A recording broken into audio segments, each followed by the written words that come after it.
The night that followed the earlier storm felt heavier, as if the city itself was holding its breath. Word had already spread about the tension Dean Martin had faced before, the subtle humiliations he had refused to answer with anger, the way he had chosen restraint when provoked. This concert was larger, nearly 20,000 people packed into a vast open-air arena, a crowd buzzing with anticipation and alcohol and expectation. Dean knew it before he stepped into the light. He could sense it the way seasoned performers do, the undercurrent that tells you this will not be an easy night. Still, he adjusted his cufflinks calmly, straightened his jacket, and walked out with the same unhurried grace that had defined him for decades. He did not perform as a man chasing applause. He performed as a man who understood the weight of presence, the power of standing without flinching. The music began smoothly, his voice warm and steady, wrapping itself around the audience like an old memory. For a while, the night behaved. People laughed at the familiar charm in his phrasing, leaned closer during the softer passages, and swayed when the orchestra carried him forward. Then, somewhere deep in the crowd, a sound cut through that harmony. It started as a slurred shout, careless and loud, the kind born not of courage but of drink. At first it was easy to ignore, just another voice swallowed by the size of the arena. But it came again, louder this time, sharper, carrying an edge that made people shift uncomfortably in their seats. The man was mocking, jeering, calling out insults that were meant to wound, not just Dean, but the dignity of the moment itself. Security stirred, musicians faltered, and the air tightened as if everyone knew something ugly was trying to surface.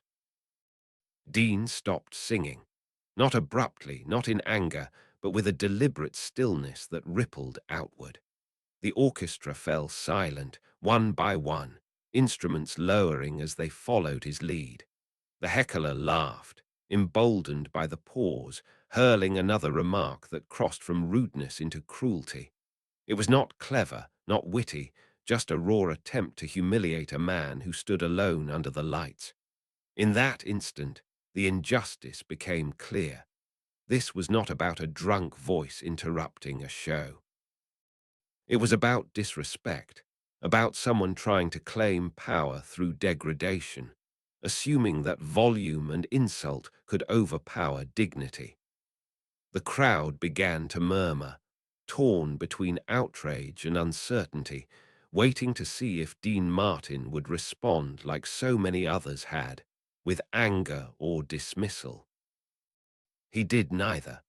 Dean took a slow step forward, closer to the edge of the stage, the light catching the calm lines of his face. He did not point. He did not raise his voice. When he spoke, it was with the same measured tone he used in song, a voice that carried not because it shouted, but because it was certain. He asked the man one simple question, quiet enough that it felt almost private, yet clear enough for every ear in the arena to catch. He asked him if he was all right. The question landed like a weight. Laughter died mid-breath. The heckler faltered, confusion replacing bravado. Dean waited, unhurried, letting the silence stretch, letting the man feel seen rather than challenged. Then Dean said only a few more words. He said that everyone in that place had come for a reason, that music was meant to lift people, not tear them down, and that no one needed to be less for someone else to feel more. There was no lecture, no scolding, just a statement of values, delivered without aggression. He invited the man, gently, to take a seat, to let the night continue for everyone else. It was a non-violent act of authority, a reclaiming of the moment through composure alone. Security, reading the room, paused. The man, suddenly small under the collective gaze, slumped back into his chair. He did not shout again. The silence that followed was profound. 20,000 people sat frozen, absorbing what they had just witnessed. Some wiped their eyes without quite knowing why. Others felt a knot loosen in their chest, the relief of seeing cruelty answered not with cruelty, but with grace. Dean turned back to the orchestra, gave a small nod, and the music resumed, softer at first, then fuller, as if the sound itself had learned something. His voice carried a deeper resonance now, each note infused with the unspoken lesson of what had just occurred. This was the turning point, not just in the concert, but in the collective memory of everyone present. They were not just watching a performance, they were witnessing a restoration of dignity. By the end of the night, the applause was different. It was not just loud, it was reverent, rolling in waves that seemed to thank him for more than songs. Dean bowed once modestly and left the stage as he had entered it, without spectacle, without triumphal display. But the impact lingered.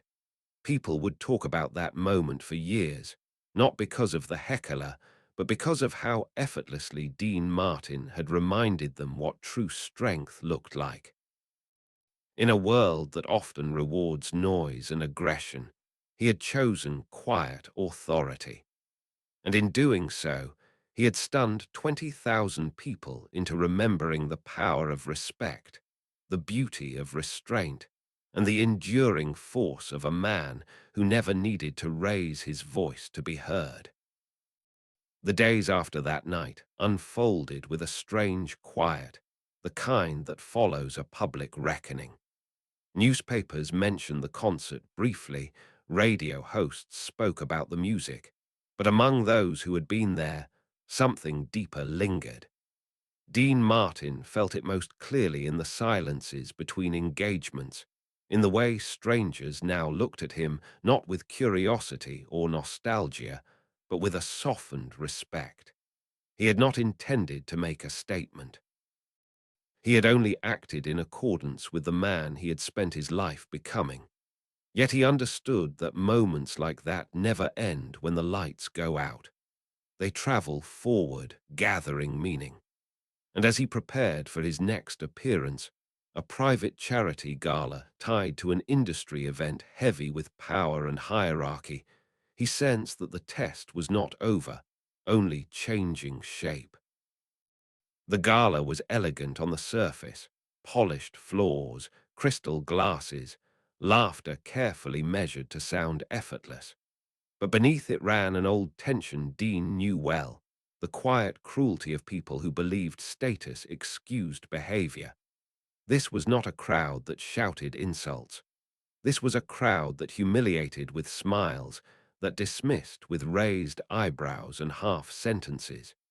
Dean moved through it calmly, exchanging greetings, listening more than he spoke.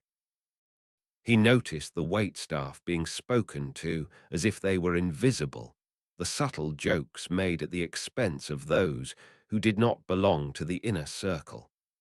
None of it was loud enough to cause a scene, but it was loud enough to wound.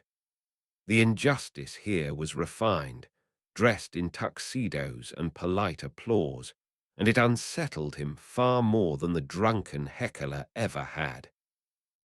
When Dean took the stage, the room settled into a practiced attentiveness. This was a different kind of audience, powerful, influential, accustomed to being entertained without being challenged. He began with warmth, his voice steady, drawing them in, reminding them why he was beloved. Then, between songs, he paused. It was subtle, almost imperceptible, but those watching closely felt the shift. He spoke about gratitude, about the people who made nights like this possible, not the executives or sponsors, but the workers who arrived early and stayed late, whose names were rarely remembered. As he spoke, his eyes moved deliberately to the edges of the room, toward the staff standing silently against the walls. There was a faint discomfort among some guests, a tightening of posture, an unspoken question of where this was going. Dean did not accuse. He did not shame. He simply invited everyone present to join him in applause for the people who served them that night. For a moment, no one moved. The request was too simple, too direct. Then Dean began clapping himself, slowly, steadily, his expression open and sincere. One by one, hands joined his. The sound grew, filling the room, not thunderous, but genuine.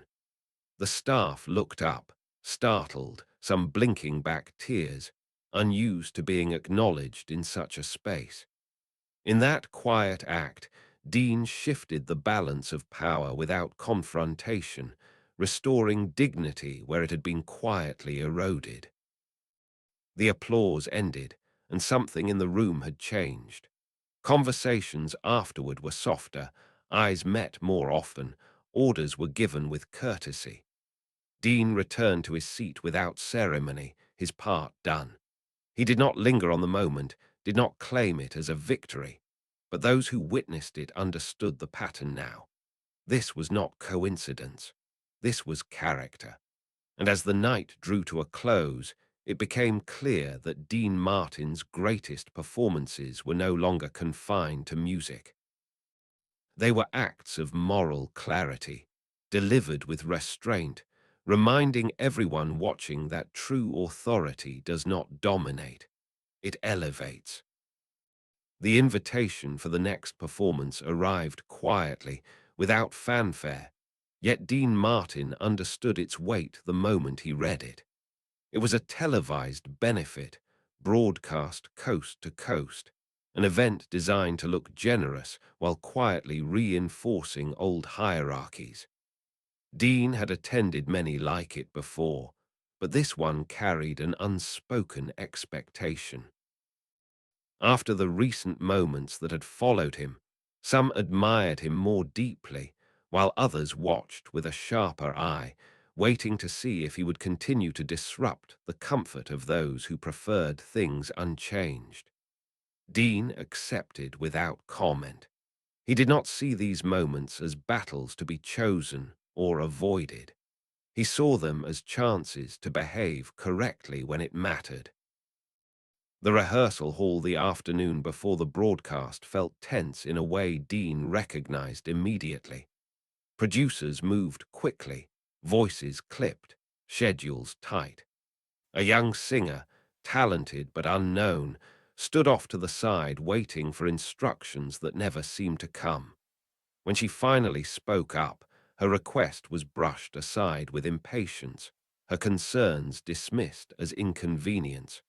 The room continued as if nothing had happened, but Dean had noticed. He watched the way her shoulders folded inward, the way she stepped back into silence. It was a small injustice, easily overlooked, yet these were the moments that shaped people, the ones that taught them whether the world would protect them or erase them.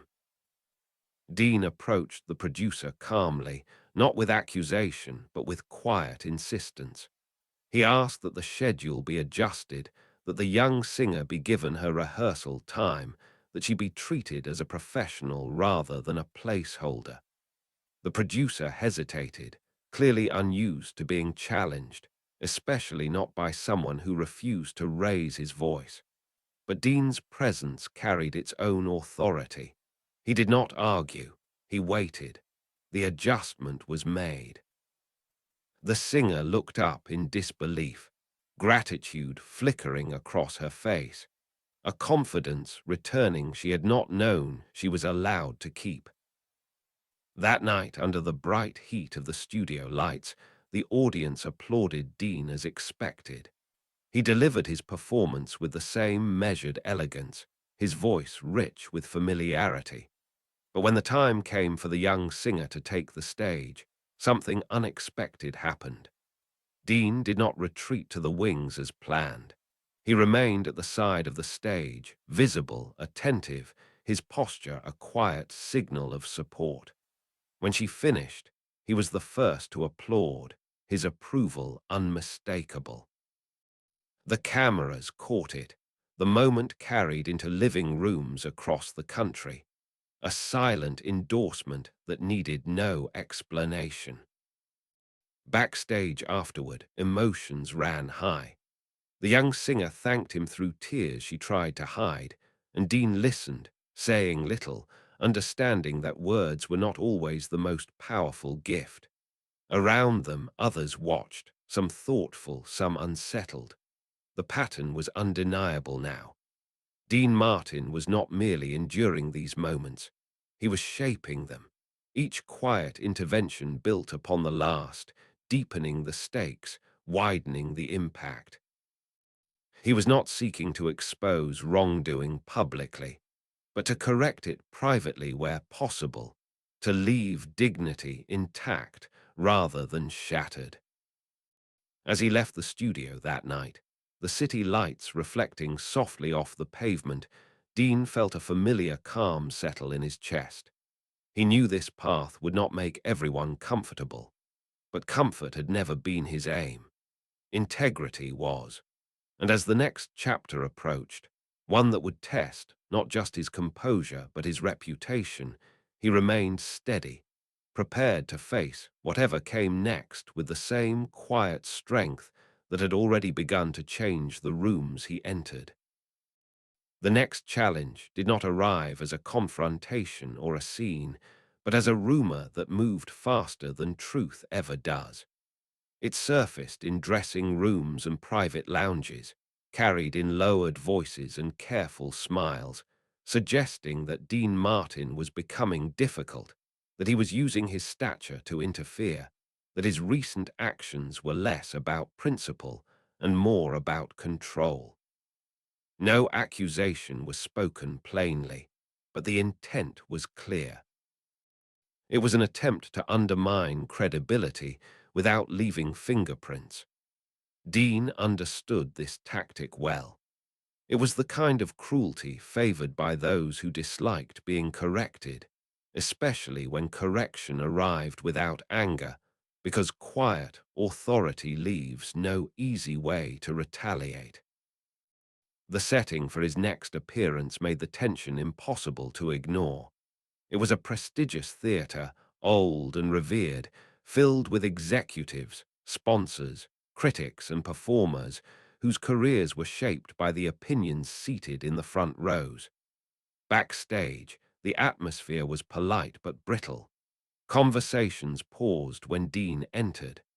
Smiles lingered a second too long. He felt the weight of scrutiny not as pressure, but as expectation, the kind that waits for a man to slip.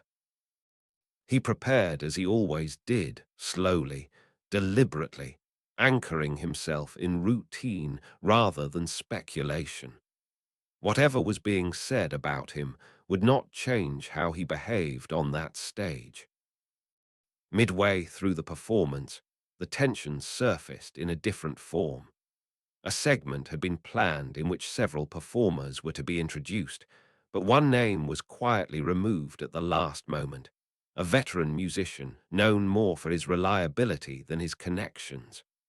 The explanation offered was vague, logistical, yet the truth was visible to anyone who cared to see it. The man had been deemed expendable, his contribution minimized to accommodate more marketable faces. It was an abuse of power dressed as efficiency, and it struck Dean as profoundly unjust. He remembered the countless nights when such decisions had nearly ended careers before they began. When Dean reached the end of his set, the applause swelled, generous and expected. The cue was given for him to exit. Instead, he stayed. He stepped forward once more, thanking the audience, and then spoke a single name, the one that had been removed. He asked that the musician join him on stage. The request rippled through the theatre, confusion flashing across faces, whispers stirring. A stage manager hesitated, then nodded. Moments later, the musician appeared, visibly stunned, unsure whether he was welcome or exposed. Dean placed an arm lightly around the man's shoulder, not possessive, not performative, simply present. He spoke briefly, acknowledging the music that had shaped his own journey, the people who made performances possible but rarely stood in the spotlight. He invited the musician to play. No speech, no confrontation, just an opening. The music that followed was raw and honest, filling the theater with something unpolished and deeply human. By the time it ended, the room was silent in a way that could not be manufactured. It was the silence of recognition. Applause rose slowly, then fully, washing over the stage. Some in the audience looked moved, others unsettled, forced to confront the ease with which they had accepted the exclusion. Dean said nothing more. He thanked the musician and exited as originally planned, leaving the impact to settle where it may. Backstage, the rumors lost their edge. It was difficult to call a man difficult when he acted with such clarity. Difficult implies chaos. What Dean had offered was order, rooted in fairness. As the night closed, Dean understood that the stakes were higher now. Each action echoed further, each silence spoke louder. He was no longer simply responding to injustice. He was redefining what leadership looked like in spaces accustomed to control without accountability. And as he prepared for the final test yet to come, one that would challenge not just his principles but his standing in the industry, he remained unchanged, trusting that dignity, once restored, has a way of defending itself. By the time the next event approached, the atmosphere around Dean Martin had shifted into something heavier and more deliberate. This was no longer about isolated moments or quiet corrections. People were watching him now with intent, some with admiration, others with resentment thinly veiled as concern. Invitations still arrived, but the language had changed, carefully worded, cautious, as if those extending them were unsure whether they were welcoming a performer or inviting a mirror they were not ready to face. Dean noticed this without comment. He had lived long enough to recognize when a man's consistency becomes inconvenient to those who rely on silence.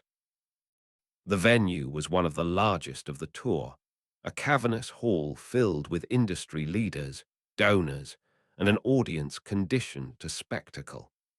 Backstage, a private meeting had been arranged without his request. Several organizers spoke to him with practiced politeness, praising his talent while subtly suggesting that he avoid any unscheduled moments, any gestures that might be interpreted as commentary. They framed it as concern for the evening's tone, for unity, for the success of the event. Dean listened, nodding, absorbing every word. When they finished, he replied calmly that his only intention was to sing and to do so honestly. There was nothing defiant in his voice, nothing to negotiate. He simply stated who he was. The show began with all the expected grandeur. Lights swept across the hall, the orchestra carried the familiar swell, and Dean stepped into the glow with his usual composure. The audience responded warmly, relieved perhaps to see the recognizable performer they thought they understood. Song followed song, each delivered with precision, the tension momentarily disguised by melody. But beneath it all, something waited. Dean felt it as he always did, not as anxiety, but as awareness. He knew the injustice would not announce itself loudly. It would arrive quietly, trusting that no one would interrupt. It came in the form of a seated guest near the front, a wealthy patron whose influence reached far beyond the hall. The man spoke sharply to an usher, his impatience bordering on cruelty, dismissing her explanation with ridicule. The exchange was brief but visible. The usher's face tightened, her posture shrinking as she apologized for something beyond her control. Many saw it. Few reacted. It was the kind of moment that depended on collective silence to survive. Dean saw it too. He finished the song he was in, allowing the last note to fade completely before he acted. He stepped forward and addressed the audience, thanking them for their attention and generosity. Then, without naming anyone, he spoke about respect, about the unseen labor that holds evenings like this together, about how dignity is not situational but constant. His words were gentle, almost conversational, yet unmistakably pointed. He asked the audience to extend their appreciation to those working among them, not as a formality, but as recognition. As before, he began the applause himself. This time, it was immediate, widespread, undeniable. The hall filled with clapping that carried a different weight, a collective acknowledgement of what had been allowed for too long. The patron sat still, the attention not on him, yet somehow directed through him, the message impossible to miss. The usher stood frozen for a moment, then bowed her head slightly, tears welling despite her effort to remain composed. Dean met her eyes briefly and nodded, nothing more. It was enough. The injustice had been answered without spectacle, the power imbalance corrected in front of those who understood exactly what had happened. When the performance ended, the applause was thunderous, but layered with something deeper than approval. It was gratitude, not just for the music, but for the reminder. Backstage, the earlier caution from the organizers dissolved into quiet respect. No one reprimanded him. No one needed to. The lesson had been delivered cleanly, without accusation, without harm. Dean gathered his things, moving with the same calm that had guided him through every test so far. Only one remained now, the final moment that would determine whether his example would endure or be quietly set aside. The final night arrived without warning, not marked by scandal or spectacle, but by an invitation that felt heavier than all the others combined. It was a nationally televised anniversary show, a celebration of legacy, framed as a tribute to the golden era itself. Dean Martin understood what it truly was. This was the moment where the industry would decide how it wished to remember him. As an entertainer only, safely nostalgic, or as a man whose quiet moral spine had made too many people uncomfortable. The stakes were no longer personal. They were symbolic. He dressed slowly that evening, not out of hesitation, but reverence, aware that every chapter before had led him here. The theatre was filled to capacity, every seat occupied by people who shaped careers, controlled opportunities, and defined narratives. The air carried a polished tension, smiles practiced, applause anticipated on cue. Dean stepped onto the stage to a standing ovation that was both sincere and measured, as if the audience itself was unsure what it was applauding. He began as expected, his voice effortless, seasoned by time, carrying warmth that reminded everyone why they had loved him in the first place. The music flowed, the orchestra responding like an old friend. For a while, it seemed the night would pass without incident, neatly contained, harmless. Then came the final segment. A tribute montage was announced, honoring influential figures who had helped shape the industry. Names were read. Faces appeared on the screen. But as Dean watched, he noticed what was missing. Entire lives reduced to omission. Artists, musicians, and contributors who had given decades of loyalty were nowhere to be seen, quietly erased because they no longer fit the image being curated. The injustice was subtle but devastating. a final act of control disguised as celebration. Dean felt it settle in his chest, the same calm certainty that had guided him every step of this journey. When the applause for the montage faded, Dean did not leave the stage. The cue light blinked, urging transition. He ignored it.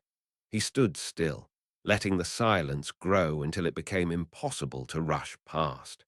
Then he spoke, his voice gentle, steady, unshaken. He said that history was not built only by the names remembered on screens, but by the countless people who gave their talent, their time, and often their dignity without recognition. He said that forgetting them did not make the story cleaner, only less honest. There was no bitterness in his tone, only truth. He asked the orchestra to play a simple progression, nothing grand. Then, one by one, he began to speak the names that had been left out, not dramatically, not loudly, just clearly. Each name landed like a restoration. The audience sat in complete silence, some leaning forward, others pressing hands to their mouths as they realized what was happening. Cameras kept rolling. No one stopped him. No one dared. By the time he finished, the theatre felt transformed, as if something fractured had been made whole. Dean paused once more, then said only this, that applause was not necessary, that remembrance was enough. He nodded to the orchestra, finished with a final song, softer than the rest, his voice carrying gratitude rather than triumph. When the last note faded, no one clapped at first. The silence was absolute, reverent, filled with tears, understanding, and release. Then the applause came, rising not as celebration, but as acknowledgement. People stood slowly, not for the performer, but for the man. Dean left the stage without a bow, without a wave, walking into the wings as he always had, unchanged by the weight of the moment. But the legacy he left behind was no longer just one of charm and music. It was one of dignity restored, injustice corrected without violence, power exercised without cruelty. And for those who witnessed it, whether in that room or across the country, the lesson endured. True greatness does not shout. It does not humiliate. It stands calmly, speaks when it must, and leaves the world more honest than it found it.